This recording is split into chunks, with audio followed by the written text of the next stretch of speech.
Hey guys, मैं विनय कुमार। तो आज हम लोग लाभ और हानि का दूसरा वीडियो पढ़ने वाले हैं और इस वीडियो में हम लोग दो क्वेश्चन करने वाले हैं। क्वेश्चन नंबर 2 और क्वेश्चन नंबर 3। और ये दोनों ही क्वेश्चन काफ़ी इंपॉर्टेंट है, इसलिए आप सभी वीडियो में अंत तक बने रहिएगा। यदि आप मेरे चैनल पर नए हैं तो सब्सक्राइब करिएगा, वीडियो अच्छा लगे तो लाइक भी कर दीजिएगा।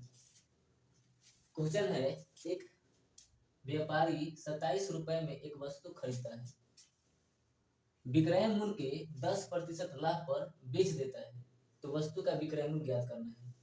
इसमें एक बात समझने वाला है, ध्यान दीजिएगा। विक्रय मूल्य के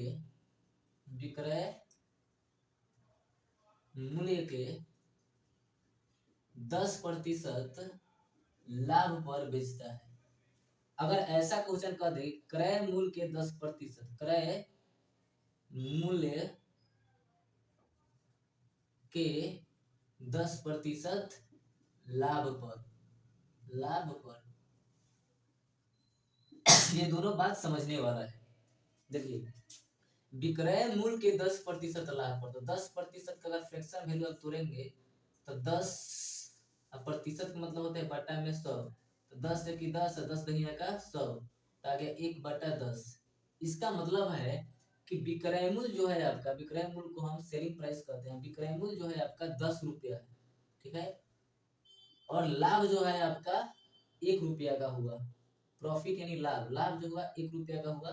तो खरीद के कितना में लाया, तो सीपी निकालने के लिए हम एसपी में से प्रॉफिट घटाते हैं।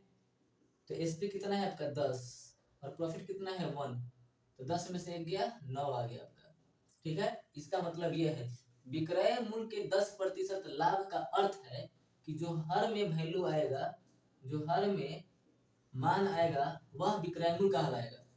अब क्रय मूल्य के 10% का मतलब है 10% का फ्रैक्शन मूल्य 1/10 होगा, यानी कि क्रय मूल्य यहाँ पर हो गया 10 और लाभ जो हो गया आपका 1 हो गया। तो सेलिंग प्राइस क्या होगा, तब सभी जानते हैं कि सेलिंग प्राइस एंड विक्रय मूल्य होता है क्रय मूल्य में प्रॉफिट जोड़कर जो मान आता है उसे हम विक्रय मूल्य कहते हैं। तो विक्रय मूल्य 11 रुपया हो गया। तो ये दोनों पॉइंट आप समझ गए होंगे। विक्रय मूल्य के 10% लाभ पर कहने का अर्थ है कि जो नीचे वाला मान हो जाएगा वो विक्रय मूल्य हो जाएगा। अब क्रय मूल्य के 10% लाभ पर कहने का अर्थ है कि जो नीचे वाला मान है वो क्रय मूल्य हो जाएगा। यही बात आपको समझना था, तो मुझे उम्मीद है कि दोनों पॉइंट आप समझ गए होंगे। तो चलिए अब क्वेश्चन को तुरंत करते हैं। अब क्वेश्चन में कुछ नहीं रखा है, तो क्वेश्चन क्या कह रहा है आप समझ गए होंगे, ठीक है। कह रहा है विक्रय मूल्य के 10% लाभ पर, तो 10% का को भिन्न में बदलेंगे तो 1/10 और विक्रय मूल्य पर बोला है यानी एसपी पर बोला है, तो नीचे वाला एसपी हो जाएगा यानी सेलिंग प्राइस हो गया 10 रुपया और ऊपर वाला लाभ हो गया, क्योंकि लाभ का चर्चा किया है तो लाभ हो गया आपका 1 रुपया। तो आपका सीपी कितना होगा, तो सीपी यानी क्रय मूल्य होगा सेलिंग प्राइस में से प्रॉफिट घटाएंगे तो क्रय मूल्य निकल के आ जाएगा। सेलिंग प्राइस कितना है 10 और प्रॉफिट कितना है 1, तो 10 में से 1 गया 9, तो ये हो गया 10 यूनिट और ये हो गया 1 यूनिट और ये हो गया 9 यूनिट, यानी कि क्रय मूल्य कितना दिया है 9 यूनिट। ये एक्चुअल मान नहीं है, एक्चुअल मान यहाँ दिया है कि व्यापारी 27 रुपया में खरीद के लाया है एक वस्तु को, तो 9 यूनिट का वैल्यू है 27 रुपया। तो 1 यूनिट का दाम यहाँ से निकाल लेंगे तो 1 यूनिट का दाम हो जाएगा 27/9, तो 27 3 रुपया। तो आपसे पूछा क्या है विक्रय मूल्य, तो विक्रय मूल्य कितना है 10 यूनिट, यानी 10 से यहाँ 10 यूनिट है तो 3 से यहाँ पर गुना कर देंगे तो 10 3 आई 30 रुपया। तो विक्रय मूल्य हो गया आपका 30 रुपया, क्योंकि 1 यूनिट का दाम दिया है 3 रुपया, तो 10 यूनिट विक्रय मूल्य है तो 10 यूनिट का दाम हो जाएगा 30 रुपया, ठीक है। तीसरा क्वेश्चन है, एक वस्तु को 630 रुपया में बेचने पर 12.5% का लाभ होता है, तो वस्तु का क्रय मूल्य क्या होगा।